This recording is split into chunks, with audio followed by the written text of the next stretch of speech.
Appreciate you joining our, we're on just past hour 9 on our live stream. So we're super excited. We've had a lot of great guests. We appreciate you joining us. And if you could just give everyone here just a little snippet about yourself and your company, just a quick introduction, that would be great. Sure. Name's Amir Ryder. I've been a serial entrepreneur for quite some time. I'm 41 now, so I've been at it since 22. CloudTask was a outsourced sales agency similar to ManyMangoes in that department.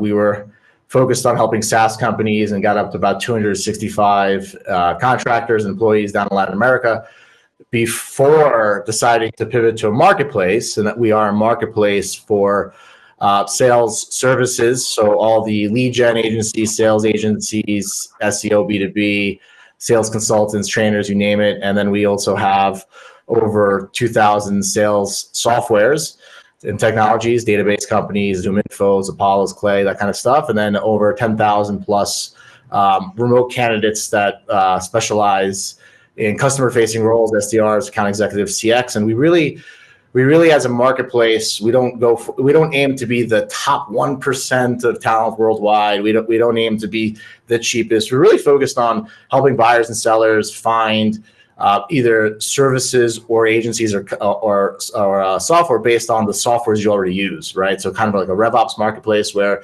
if I wanted to go find candidates, the SDRs that have used Apollo or Smart Lead or any of those softwares, I could search with that software to find people that have experience with it. So really using and connecting buyers and sellers with all that sales technology out there. And that's been our focus for the last 2 years. Really excited about it. And in one of our departments, which is our remote candidate department, really focused on Latin America, although we're global. So anybody in the States, Canada, you guys can all sign up.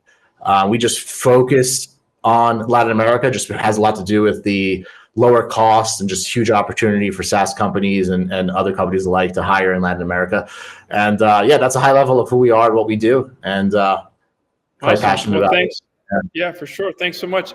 So why don't you give us a little bit of insight on your journey of what you find kind of as a big, turning point that you went from an agency to this other provider. What was your thought process and how'd you kind of get to that? The turning point was interesting because it was our best year ever. So it was like our first year that we became very close to 7 figures of EBITDA, which is just obviously not super easy to achieve. And it happened a lot due to the fact that the status quo in the industry I thought was so low, where you couldn't tell a buyer the truth or else you'd go to your competition, and it kind of created this really low bar that really, I would say, upset me.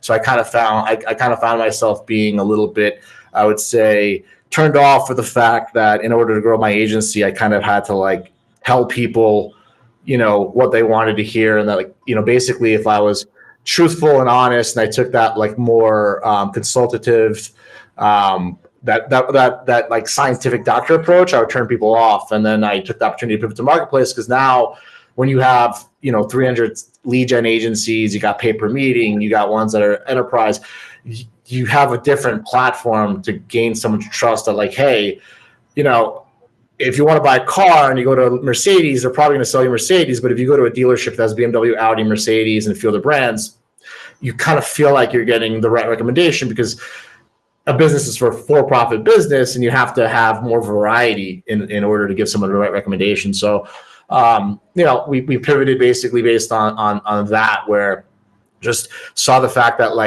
every buyer was kind of I want 15 meetings in month 1. And if you told a buyer hey, you don't really have market validation yet, you don't have product market fit, it might take 90 days, which is truthful, they get turned off. So just kind of saw that the industry was it was not clear, that there wasn't a lot of transparency, right? Even if you look at the way people buy software, if you look at G2 Crowd or these other companies, they sell intent data and they sell sponsorship.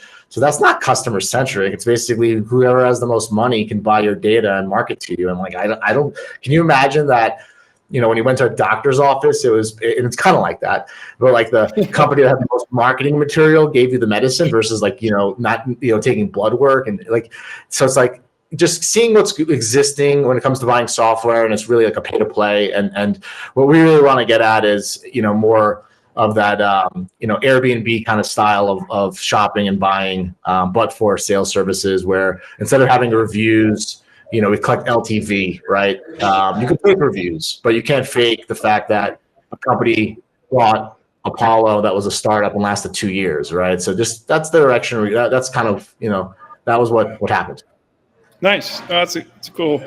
So from the data that you're seeing with all the people that you're interacting with in your marketplace, between even the people that are interested in buying the services or the service providers, what do you feel the trend is? What's trending in halfway through 2024 in your mind, in the sales and demand gen world? It's a good question. It's hard to see. What I've noticed now is that some of the lag effects of just like raising interest rates are now hitting now, and it's hard to really see a new trend, because the main trend I think is coming from just COVID, where like everyone got hired and everybody got a promotion, and now the truth is hitting the fan where now the hiring companies are more in demand and there's more job applications. So I think what I'm really seeing is more of an adjustment from just COVID in general. But I think if you wanted to analyze deeper and say like what trends are really going to come from this, I think it's really easy to see that people are going to look to automate as much as possible, look to use AI as much as possible, and I think people are going to be hiring globally. I saw a trend of companies like Globalization Partners, Deal, Oyster, Multiplier. You guys may have heard of these brands. They went haywire during COVID, raised a lot of money, and they were helping people hire global talent under employee contracts, which I think is now having a rubber band effect, because people are realizing that different countries have different cultures, and that if you give somebody an employment contract in Colombia, that means 22 holidays that are Monday, 1 month severance, and 55% payroll tax. So I think now you're also seeing the fact that companies are now realizing that, okay, we should hire global, but we don't need payroll. We need to just pay them like contractors full time, right? And I also sent out, interestingly enough, I sent out a survey to about 40,000 people in my newsletter, and I asked them like, hey, would you be interested in remote talent with AI experience? And a few hundred people said yes, which is a lot on a poll. And people wanted me to send them a list of talent with AI, and I don't think they really know what that means. So I think to them, it could mean an employee that uses ChatGPT or Perplexity, or it can mean somebody who's building bots, or it can mean somebody who just knows AI software. So I think we're at the beginning where people know that it's faster, cheaper, more efficient, and now they're really trying to see what that is, and they're exploring global talent. They're exploring AI a little bit more. I think a lot of these companies are using this up and down from COVID to kind of experiment with the idea of, should I rebuild more efficiently? Which I think the answer is yes. They have no choice. I'm like, if you're going to be paying rent and buying food in America, you have no choice, right? Like if margins were tough 2 years ago, like the margins got crushed now. So I think people are waking up to a new reality where they can, build a global team. A lot of people are getting rid of those office leases, right? And I think you see a struggle where bigger companies are come back to the office, they got the leases, and smaller companies are kind of like, okay, we should probably be going global and being efficient. But that's what I think. I don't have the data backing it. Yeah, I definitely see that trend. Yeah, I definitely see that trend for sure. So yeah, I saw a big trend where like software development demand went down substantially. And that makes a lot of sense, because there's less funding, there's less IPOs for software companies, and there's now this idea of like, is a developer 50% more proficient with ChatGPT, and people are still figuring that out. So I think people are waiting to get that data before they scale back up, if they scale back up again at all. Yeah, and I think from a taking it out of the theory then is what's practical? Like what's one practical thing that you can give us, from I'm a founder. I'm trying to grow my business. I'm trying to get ahead in I know my ICP. I think I have a good value proposition. But what's one thing that you can recommend from your experience that founder should go and do?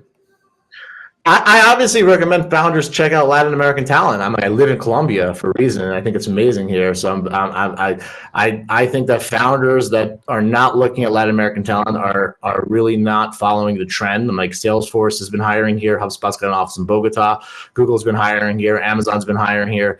So I think that if these billion-dollar companies are hiring in Latin America to increase their net profit, and they net profit over 1.6 billion, if you're a startup and you're not looking at Latin America, you're really missing a big picture. Unless you got a car dealership, all your reps are in the office, right? Like if you're remote and you're not looking at Latin America, I think that you're missing a huge opportunity to retain capital and reinvest in your product and reinvest in customer acquisition, because the cost of the cost of customer acquisition has gone up tremendously. So what do you do to offset that? You can raise pricing. It's probably not going to work that well in this market, or you can lower your OpEx. So, I think that startup founders should look at Latin America to hire talent for sure. Yeah, well, I concur with that. I actually have a remote office in Latin America too, in Colombia. So, which part? In Medellin. Oh yeah, I'm in Medellin right now. It's the best place. Oh, nice. Yeah, so even like with developers, right? Developers in the States can make $280,000-$300,000, right? Here, if they speak English, they're making $5,000 to $15,000 a month, which is a lot. If they speak Spanish only, it's $2,000 a month. And all you have to do is have a CTO. My CTO is Colombian. My CPO is fluent in Spanish.